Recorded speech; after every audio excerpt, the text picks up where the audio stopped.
Hi, I'm Bob Batcher, Executive Director of Prime Plus Senior Centers, and this is Prime Time with Bob. And I am always blessed on this show to talk to longtime friends, not old friends. And Mary Miller and I go way, way back to the Mermaid days, plus the Architectural Review Board with the City of Norfolk. You remember those days, Mary Miller? President Yes, I do. Norfolk Council. How you doing? Good. Good morning. Good morning. Hey, I want to share with you kind of a Bob and Julene travel journey that we did on Friday. I was downtown to do some business, and we decided to leave our car parked in a brand new parking lot and walk over to Waterside, had seafood kind of where you're at right about now, and on the waterfront. It was a beautiful day. We went for a nice walk, saw people around. They were kind of on their scooters and on their bikes, casually dressed, and we kind of did a whole loop, went through Selden Arcade, really cool stuff. People were out starting to have their weekend meal outside. It kind of reminded me of the pre-COVID days. So congratulations. How did you pull that off? Well, I mean, the activity in downtown, I'll say, is much thanks to the whole Open Norfolk program that the city put together, and obviously, you know, working with work program architects to create all those wonderful, what we're now calling streeteries. So eating in the street on Granby. And it's been an incredibly successful program for our restaurants. You know, a lot of people, though, we're in phase 3, people can go back into eating inside. There's a lot of people who don't want to eat inside. They want to eat outside. And this is continuing to give them the opportunity to do that. I mean, I can say, honestly, I have not eaten inside a restaurant yet. I've only eaten outside. So. Well, we ate outside, and so we took one of those food selfie shots, you know, of the waterfront, and the food halfway through eating it, because I don't want anybody to see how much we ate. And then we posted it, and it was remarkable, the feedback that we got on how beautiful the city's looking. So, okay, let's roll it back a little bit, because I made reference to the Architectural Review Committee and mermaids, and you and I had journeys that nobody really knows about behind the scenes with the City of Norfolk. Right. You then personally went to the Convention Bureau, and now at Downtown Norfolk Council. So who is the Downtown Norfolk Council? Is it part of the city? Do you take direct from the city? So it's not part of the city. We are started as a business membership organization 41 years ago now. So we still wear that hat. So we still have a membership component to the organization, and that's everything from individuals to corporations to restaurants to retailers. And we have members outside of downtown, so our breadth is bigger than downtown itself.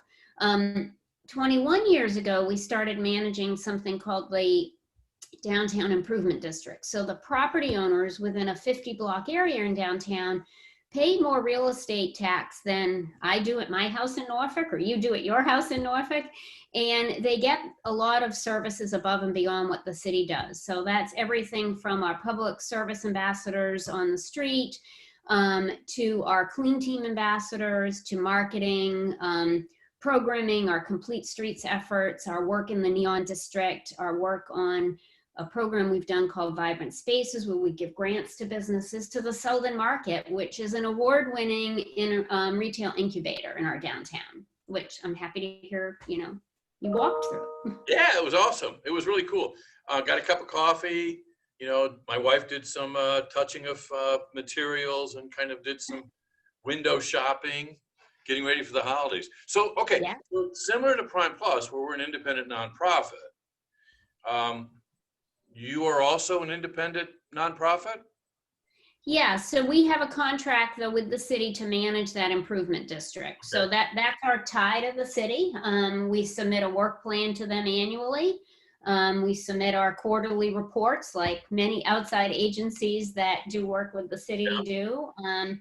But we are, yes, there's accountability. And we have a 30-member board. So comprised of both the membership side of our organization as well as our ratepayers. So there's a lot of accountability. Okay, now for the last several years, I've had the privilege of speaking to downtown in the pre-parade. So I'm going to Yes. transition now. Is there going to be a parade this year? Sadly, no, but there's not going to be a traditional parade, but we're still going to kick off the holidays on Saturday before Thanksgiving in an untraditional way. We're still going to do the illumination of the skyline. So you may be getting a call because we still have to do our countdown. A little story on Mary. I remember back in my Norfolk Perspective days, I asked you about how that happened, and you started explaining it to me. And I said, no, it's the elf, right? So you still It's have the to elf. do the elf? The elf is still going to do it? Yes, the elf is still going to do it. We still want there to be a magical experience in downtown, even without our traditional parade. So, we're working on a lot of things behind the scenes right now to really make it a fun evening, and in a way that we can flex, though, depending upon, where we are with reopening status in the state. I mean, downtown is a bunch of businesses. It's now a bunch of residences. In fact, it's really kind of cool when you go downtown. I know you might want to comment on this, to see somebody walking their dog. Did you ever think you'd have to put poop bags out? Never. And we go through more than you would ever want to know, but it's fun though. I mean, it's great. And I will say during COVID, I mean, the fact that we have so many people living in our downtown along with all of their respective pets has been a nice thing, because it's been feet on the ground, and it's been residents who can support our local businesses, whether it's our local coffee shops or our restaurants. And, back when you could only get takeout, that was okay. Residents could still get takeout, and with the change in, the loosening of the ABC requirements, they could also get, a nice glass of wine or a margarita to go along with their takeout. There you go. I mean, I know a lot of people that live downtown, and the restaurants are their kitchen. So they have to eat there. So it really has, the vibrancy, from what I'm sensing, is alive and well today because of the ability to kind of think outside the box. Yes, we don't have obviously as many people working in our downtown right now. So we miss that. I mean, during the day, you don't see as many people out at lunchtime as we used to see. And understandably, I mean, more people are coming back to work, but I think it's going to be months before, we have months and months before we have our full workforce back in downtown. And even then it may be different. So it's adapting and really figuring out how we can continue to support our restaurants, our retailers, all of our business with this changing dynamic of potentially who is frequenting those establishments. Well, and that kind of brings up my next personal question. You're actually, you have a guest with you called Scout. Yes. Do you have shoes on? No. Because No. you're doing this from home, right? I am doing this from home. Yeah, so I'm not sitting in the middle of the Elizabeth River. But I was going to put in a plug for the Rover and say I'm sitting on Tom's boat in the middle of the Elizabeth River with the beautiful backdrop. There you go. But there's no breeze and it's not rocking. No. So, I mean, so yeah, people are kind of behaving differently at the workplace. So how are you going to be predicting the future then? It's tough. So we have, throughout this process, though, early on, we've done a couple of surveys using an outside entity, an official survey company to survey for us. But then we've started doing, just to kind of keep up, some of our own staff-driven surveys to, we talk to the restaurants to understand what they're going through. What are they hearing? What are they seeing? A week ago, we did a survey out to all of the businesses in downtown to try to get a sense of what I was just saying is who's back, how have they come back, and what is their expectation for fully staffing up. So it's just always having to readjust depending upon what we're hearing and what's going on. And, but it's our job to help our downtown businesses, regardless of who they are, what size they are, it succeed. So, we're doing everything in our power to do that. And some of the lessons that we've applied at Prime Plus, I've learned with working with you all at the Downtown Norfolk Council, that you've got to you can have a vision. Mm-hmm. You got to really factor in the reality of it and adjust that vision, but maintain that enthusiasm for the vision, right? Right. Yes. You know, we've done things like with our Property Managers Coalition. A month or so ago, we had somebody who come on and talk to them about HVAC systems and filters and, you know, things that they should be paying attention to. Last week at our member briefing, we had Via Design present to our membership about the tools and in ways of bringing people back into the office safely, from everything from a cleanliness perspective to, you know, spacing out workstations or doing other things. So Okay, now Downtown Norfolk Council, or the DNC, is Mhm. part of the IDA. Explain Correct. that to me. Who is the IDA? So the IDA is the International Downtown Association. It truly is an international association. It has about 2,700 members in the United States, but then hundreds of members in Canada, Europe, South Africa, I mean, across the world. Being associated with that organization has been so helpful during this entire process because we've been getting best practices. Like, I have an opportunity to talk to my peers on a regular basis. All of our staff have an opportunity to talk to their peers around the country to understand what's working, what's not working. And it's also just each other a shoulder to lean on. And, you know, I mean, I'm not going to say this has not been incredibly stressful times. And because downtowns around the world, I should say, and certainly ours was doing incredibly well.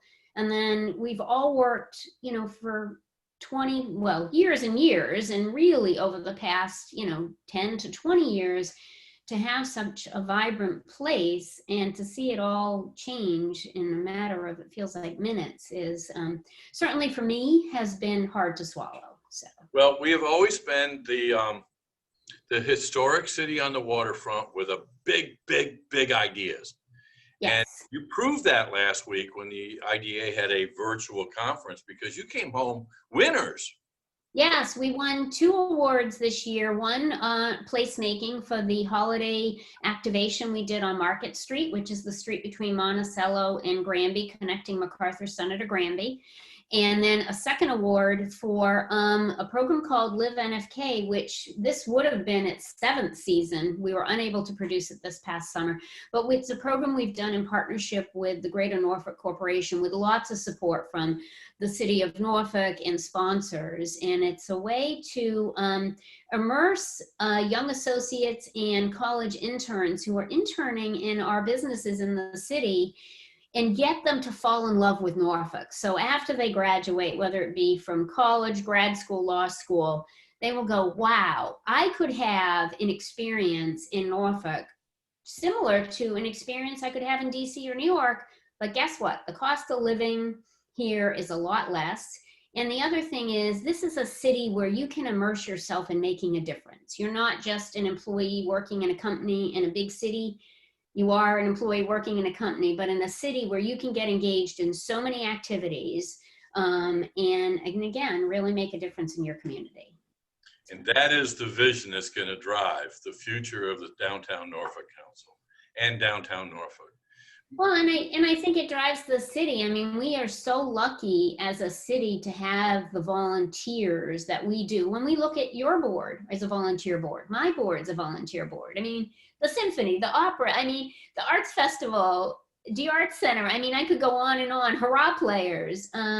But, you know, all of those organizations, you know, their success depends on so many volunteers. So again, it's a good community. The community has been resilient over many years and has overcome a lot of things. It's going to overcome COVID, and we're going to be a city that nobody will ever recognize again, because we're going to be vital and we're going to be progressive. Mary, thanks for your leadership in driving us through this and making that 30-member board, allowing them to be visionaries too. So yes, thanks a lot. You're welcome. Thanks, Bob. Keep in mind, stay safe and stay connected. Thanks a lot.